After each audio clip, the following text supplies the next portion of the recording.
آیا غواړئ چې امازون په مسلکي ډول د خپل کورونو څخه زده کړئ او د ای کامرس ګډونوال شئ؟ سلامونه، نیکې هیلې مې ومنئ. عزت الله صافی یم.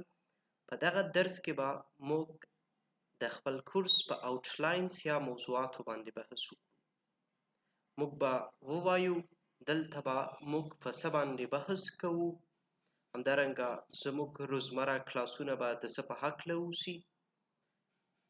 راځو شروع کوو. In this course we can learn.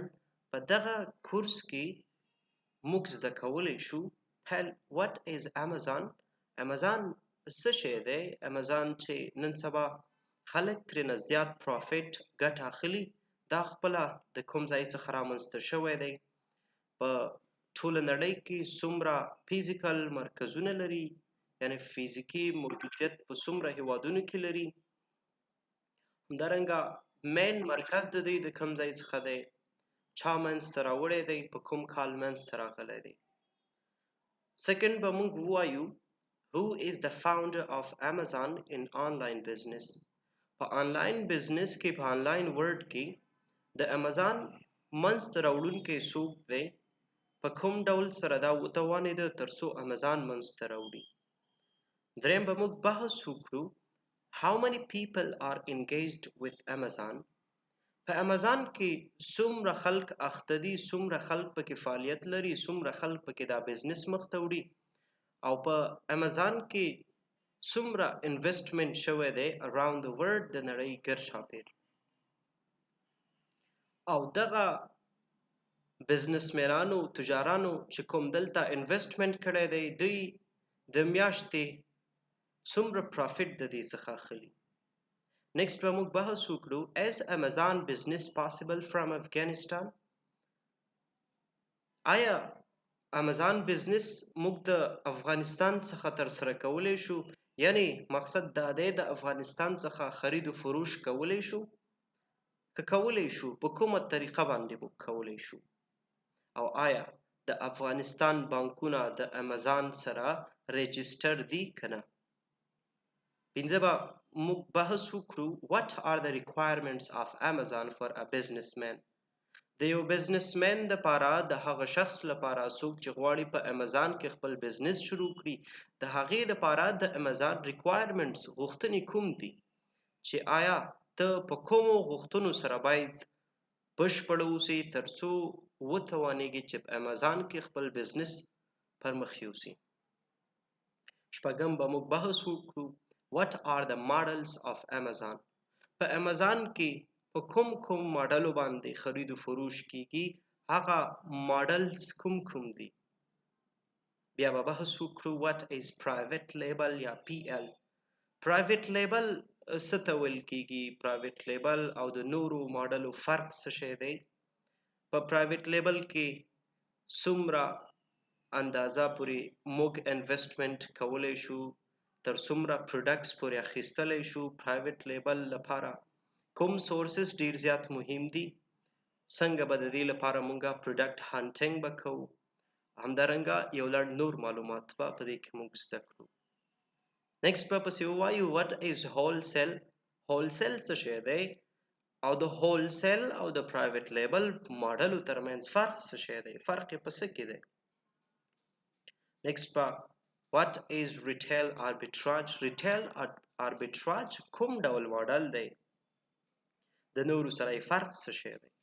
اسانه دی؟ سخت دی؟ کوم ډول ماډل باید موږ پیل شروع کړو؟ په دې به بحث وکړو. او what is generic in private label. generic private label کوم ډول لیبل دی؟ په دې کې به موږ څه کوو؟ فرق د نورو سره څه دی؟ په دې به بحث وکړو. بیا به مونږ ووایو what is drop shipping. drop shipping څه ته ویل کیږي؟ آیا د دې لپاره کوم پیسو ته ضرورت شته که نشته؟ که پیسو ته ضرورت نشته نو څه ته موږ ضرورت لرو د drop shipping لپاره؟ drop shipping په کومو ځایونو کې زیات کیږي؟ drop shipping لپاره کوم ډول د امازان اکاونټس پکار دي؟ په دې ټولو به بحث وکړو. دولسم به موږ ووایو what is LLC in Amazon business. په امازان بزنس کې چې اکثره خلک وایي زه ال ال سی لرم یا ال ال سی نه لرم ال ال سی جوړوم دا ال ال سی خپل څه ته ویل کیږي ال ال سی په کومو هیوادونو پورې تړاو لري په ال ال سی باندې څومره خرچه کیږي ال ال سی څوک موږ ته جوړوي نیکسټ په پسې موږ وایو what is LTD in Amazon business د ال ال سی او د ال ټي ډي ترمنځ فرق څه شی دی په ال ټي ډي څومره مصارف کیږي په ال ال سی څومره مصارف کیږي همدارنګه موږ به ووایو ال ټي ډي تر کومو هیوادونو پورې تړاو لري نیکسټ به موږ زده کړو which model should start at first په پیل کې د پیل بزنسمنانو لپاره چې هغه غواړي په امازان کې بزنس شروع کړي د هغو لپاره کوم ماډل د دې لپاره اسانه دی د کوم ماډل ریسک کم دي کوم ماډل یعنی ډیر زیات فعالیت کار ته ضرورت نه لري نو په دې باندې به موږ بحث وکړو چې د پیل شروع کوونکو لپاره کوم د امازان یا بزنس ماډل چې دی پکار دی پنځلسم به موږ ووایو what are the required paid tools in Amazon راتلونکو درسونو کې به بحث وکړو په د امازان په ټولز باندې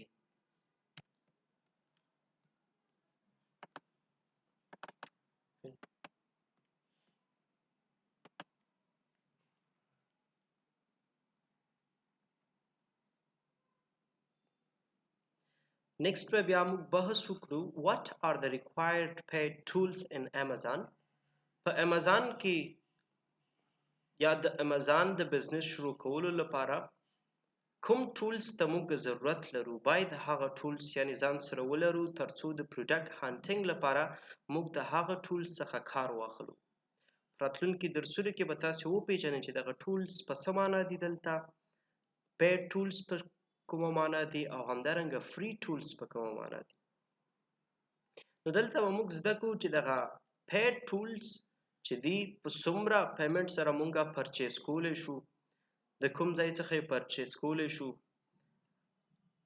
او څنګه یې پرچیز کړو شپاړسم به موږ ووایو what are free tools in Amazon په امازان کې لکه څنګه چې پیډ ټول شته دی چې هغه پرچیز کولو ته ضرورت لري همدارنګه فری ټولز هم شته دی د امازان لپاره فری ټولز څنګه موږ ترلاسه کړو په دې به بحث وکړو او د پیډ ټولز او د فری ټولز لپاره ترمنځ فرق څه شی دی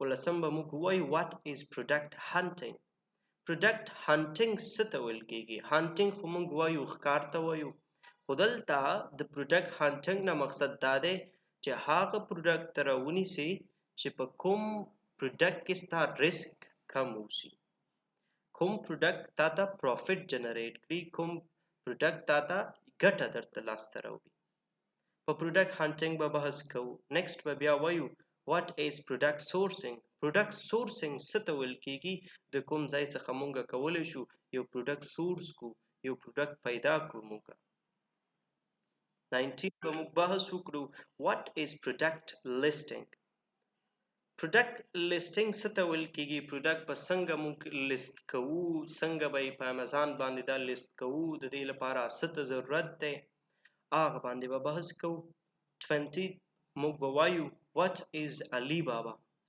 علی بابا چې نن سبا ډیر خلک یادوي علی بابا داسې علی بابا هغسې علی بابا خپل څه شی دی آیا دا شخص دی آیا دا ځای دی آیا دا کوم مارکیټ دی علی بابا څه شی دی علی بابا باندې به بحث کوو په علی بابا لپاره بعضې ریکوایرمنټس دي په هغې باندې به بحث کوو په کوم ریکوایرمنټس باندې باید زه د دې علی بابا څخه پرچیز وکړم څه باید ولرم څه باید ونه لرم دلته به دغه موږ زده کړو نیکسټ به بیا 21 یوویشتم به موږ بحث وکړو what is communication in Amazon په امازان کې کمیونیکیشن یا خبرې اترې څه شی دي امازان پروډکټ ته پرچیز کوي د پروډکټ پرچیز کولو لپاره باید چا سره ته خبرې اترې وکړي دا به موږ زده کړو دویشتم به موږ ووایو how can we create an account in Alibaba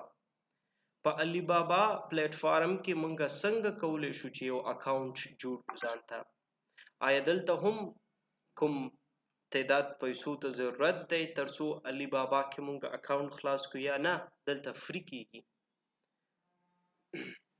نیکسٹ به مونږ ووایو what is the shipment of products. یو پروډکټس د علي بابا کې تولیدات دی واخسته دا به ته څنګه لیږي؟ دا خپله لیږل کیږي یا ته د دې دپاره کوم شپمنټ پلانس جوړوې ورته؟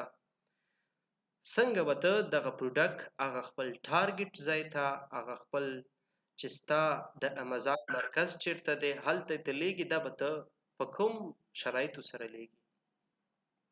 څلوېښتم به موږ بحث وکړو which way of the shipment is the fastest. په شپمنټ کې هر کله ته غواړې چې یو پروډکټ یو مشخصې ساحې ته انتقال کړي د دې لپاره تیزترینه لار کومه یوه ده؟ کوم چې ته غواړې چې ستا پروډکټ په کم وخت کې هغه ټارګټ پلیس ته ورسیږي د هغې لپاره تیزترینه لار کومه یوه ده؟ پنځویشتم به موږ ووایو which way is the cheapest for product shipment.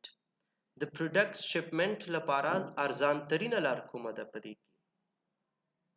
هغه خو فسترینه یا تیزترینه لار و ارزان ترینه کومه یو ده؟ یو شخص وایي زما پروډکټس دی لږ ډیلای شي زما پروډکټس دی وروسته ورسیږي خو زه پیسې نه لرم او ما سره پیسې دومره نشته دی نو زما یو ارزان ترینه لار پکار ده. په دې به هم بحث کوو او بیا به وایو what is warehouse in Amazon. په امازان کې warehouse څه شی دی؟ شپمنټ دی وکړو سامان دی ولیږه سامان امازان چیرته ساتي؟ آیا امازان فزیکي مرکزونه لري که نه لري؟ ستا پروډکټس ستا تولیدات چیرته ساتي امازان؟ که امازان ستا پروډکټ ساتي دغه پروډکټس په ساتلو بدل کې تا نه کومې پیسې اخلي کوم چارجز اخلي یا نه فری درته ساتي؟ ویشتم به موږ ووایو what is the profit calculator. په امازان بزنس کې پرافټ کالکولیټر مهم رول لري.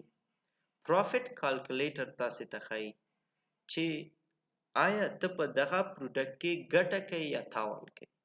که ګټه کوي 100% ګټه کوي څومره ګټه کوي؟ که تاوان کوي څومره تاوان کوي؟ نو پرافټ کالکولیټر په استعمال باندې دا چیرته موږ ته ملاویږي دې باندې به موږ ځان نو په دغه امازان کورسز کې په دغه 27 کوېشنز باندې به موږ پریکټیکل کار کوو.